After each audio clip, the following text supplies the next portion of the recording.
Voici comment je fais pour savoir si une idée de business est incroyable ou complètement nulle. Je m'appelle Loïc et pendant 5 ans, j'ai été étudiant entrepreneur et je partage mon expérience pour que toi aussi, tu puisses le faire.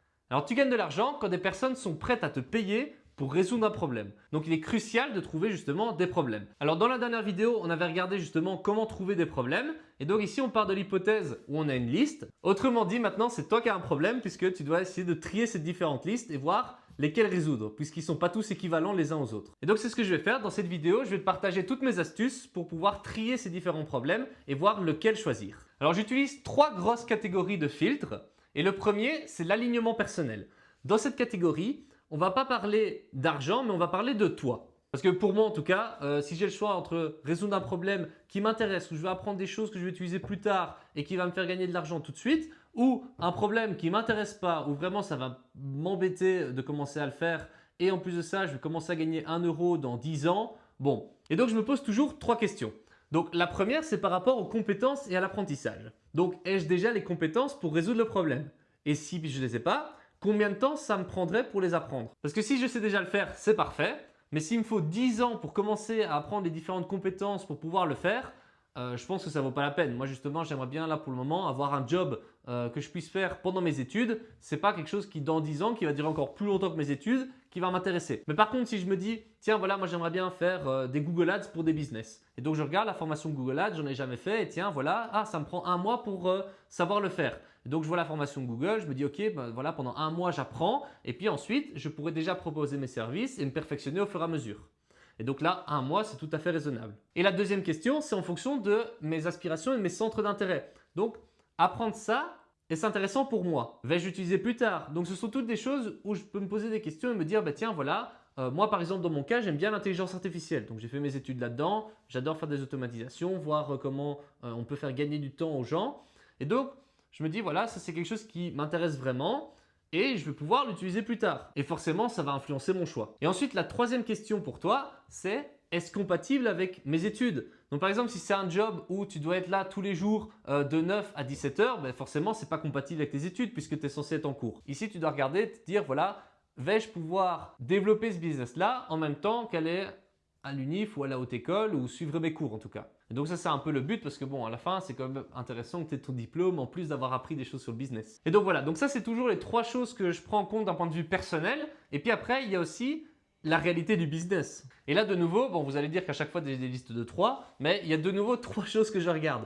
Donc la première c'est quel est l'investissement initial? Donc moi, si je devais donner un conseil à Loïc de 19 ans en deuxième à la Polytech de Mons, je dirais, ben voilà, si tu dois démarrer un business, essaie de trouver quelque chose où tu peux démarrer avec 0 euros. Donc ça doit être complètement gratuit. Donc moi par exemple, c'est ce que j'ai fait. Donc si tu veux apprendre à faire des sites web, il suffit d'aller sur YouTube, de regarder. Moi j'ai utilisé wordpress.org. Tu peux même l'installer sur ton ordinateur en local. Un ordinateur, j'en avais déjà un. Et en plus de ça, si tu veux le mettre sur un serveur après pour commencer à développer des choses et tout, les serveurs maintenant, tu as plein de périodes d'essai gratuites. Et tu as de plus en plus de serveurs, donc c'est forcément des plus petits, mais ils coûtent pas très cher. Et puis après, oui, si tu montes en gamme de serveurs, forcément ça coûte plus cher, mais tu peux vraiment démarrer pour pas grand chose. Si tu veux faire du développement informatique, ben voilà, tu peux avoir par exemple l'abonnement Cloud Code, il coûte 20 dollars, tu vois. Donc bon, tu peux vraiment démarrer avec pas grand chose. Et donc tu peux aussi utiliser des IA pour faire du développement logiciel ou des applications et tout ça de manière gratuite. Tu es juste limité forcément sur la quantité que tu peux faire. Donc j'avais interviewé des étudiants entrepreneurs.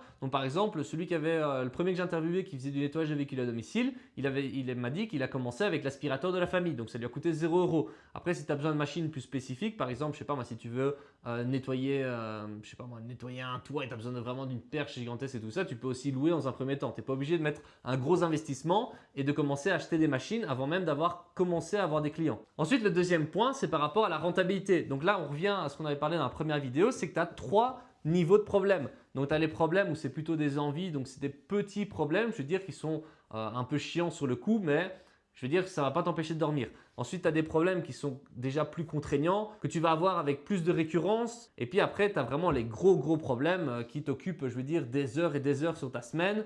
Ça peut être des problèmes qui sont liés à l'administratif en entreprise, bref, tout ce que tu veux. Et donc là, ce sont vraiment des problèmes où tu es prêt à payer puisque si tu payes, tu vas vraiment économiser énormément de temps. Et ça peut être du temps, mais ça peut être aussi améliorer ta qualité de vie en diminuant ton stress, en améliorant la fiabilité de ton travail. Bref, ce sont des besoins qui ont un impact très grand.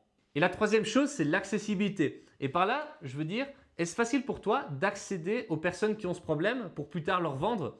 Donc par exemple, admettons, tu fais des études de droit, tu es en troisième et tu trouves une super solution de quelque chose qui va pouvoir aider tous les avocats. Et donc là, en tant qu'étudiant en droit, tu peux te dire, ben voilà, je vais peut-être accès à l'annuaire des alumni ou aux anciens justement de ma faculté. Et donc, tu as accès à beaucoup d'avocats. Et donc, si tu as trouvé un problème chez les avocats et que tu sais comment le résoudre, mais justement, tu as déjà accès à tous ces gens-là. Et donc ça, c'est un très bon point. Par contre, si tu trouves un problème qui est propre uniquement aux CEO d'entreprises qui valent plus de 20 millions d'euros, bon là, bonne chance pour trouver toutes ces personnes-là et d'avoir accès à ces personnes-là. Par contre, si tu te dis, bah voilà, moi j'ai trouvé un problème qui est lié aux gens de ma région, par exemple, bah là, du coup, tu as une proximité géographique. Et donc, il faut essayer de regarder en fonction de toi, de quelles sont tes études, des contacts que tu as, des réseaux auxquels tu pourras avoir accès. Donc par exemple, si tu trouves quelque chose qui est super utile pour les PME et que ton oncle justement, il est dans un business club de PME, ben voilà, tu as peut-être accès à ces gens-là via ton oncle. Et donc voilà, il faut regarder par rapport à ton entourage, à qui as-tu accès pour pouvoir plus tard leur vendre la solution. Et donc je vais aussi te donner 2 critères bonus parce que ce sont quand même des choses qui sont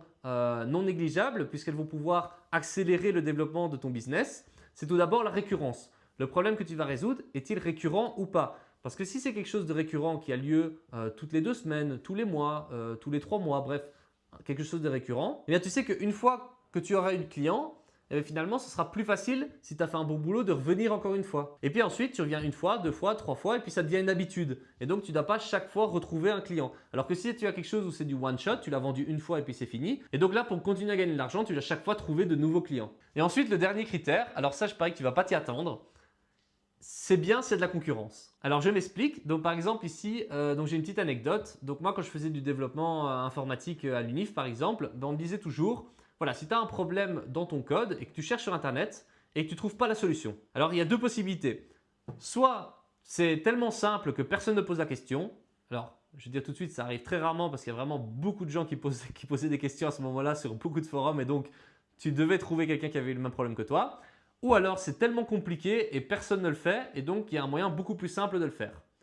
Et donc je pars un peu de ce principe-là pour le business aussi, c'est si tu trouves un problème qui peut rapporter de l'argent, qui est vraiment super utile et qui répond aux besoins de beaucoup de gens ou en tout cas d'une niche et que ça peut se vendre et qu'il n'y a absolument aucun concurrent, c'est qu'il y a un truc de bizarre. Alors soit tu es le premier à avoir pensé, dans ce cas je te félicite. Par contre si ça tombe, ça a aussi déjà été testé par d'autres personnes et les gens peut-être qu'ils n'avaient pas envie de l'acheter. Peut-être que le besoin n'était pas suffisamment important que pour qu'ils puissent justement avoir envie de dépenser leur argent pour ça. Ou alors c'était trop compliqué à vendre et les gens ne comprenaient rien. Ou, enfin voilà, donc il y a différentes raisons pour lesquelles il est possible qu'il n'y ait pas de concurrent. Peut-être que le problème n'est pas assez important, peut-être que les gens ne sont pas prêts à payer, bref, il y a quand même quelque chose de bizarre. Et de toute façon, même s'il y a de la concurrence, c'est quand même possible de pouvoir se démarquer en fonction de comment tu le vends, de la tarification, de la manière dont tu le fais. Enfin bref, il y a 1001 façons de pouvoir se démarquer. Et donc s'il y a de la concurrence, c'est même quelque chose de positif plutôt que négatif. Et donc voilà, donc j'ai causé pendant un bon moment là maintenant et qu'est-ce qu'on peut faire? Alors ce que moi je conseille, c'est toujours de faire une matrice de sélection. Donc c'est-à-dire que je fais un tableau où j'ai ma liste de problèmes, donc je leur mets une lettre par exemple, problème A, B, C, D, E, F, G, bref, tu as compris. Et ensuite, je les mets dans les colonnes. Donc, je mets colonne du problème A, colonne du problème B. Et puis, sur les lignes, je mets mes différents critères. Et donc là, bon, c'est les critères qui sont par rapport à toi, les critères en fonction de ton business, les critères bonus dont j'ai parlé à la fin. Et puis, je leur donne à tous, voilà, pour le problème A, ce critère-là, c'est un, sur une échelle de 1 à 5, c'est un 2. Ça, c'est un 3. Ah, mais c'est récurrent vraiment toutes les semaines. Donc là, je lui mets 5. Et donc voilà, donc c'est quelque chose où tu peux faire un système de points. Et puis, à la fin, tu peux faire la somme de tous ces points-là. Et puis voilà, tu peux voir quel est le problème qui a le plus haut score sur ta feuille. Comme j'ai dit dans la dernière vidéo, parfois on regarde les vidéos et on se dit ça c'est super intéressant, j'ai appris plein de trucs et puis finalement j'applique aucun conseil. Et donc ici, je te dis, regarde avec la liste de problèmes que tu as trouvé de la première vidéo. Si tu n'as pas vu la première vidéo, je t'invite à aller la voir. Et puis après, tu fais ta matrice et tu regardes quel problème pourrait résoudre ton premier business. Et dans la prochaine vidéo, on va pouvoir commencer la stratégie.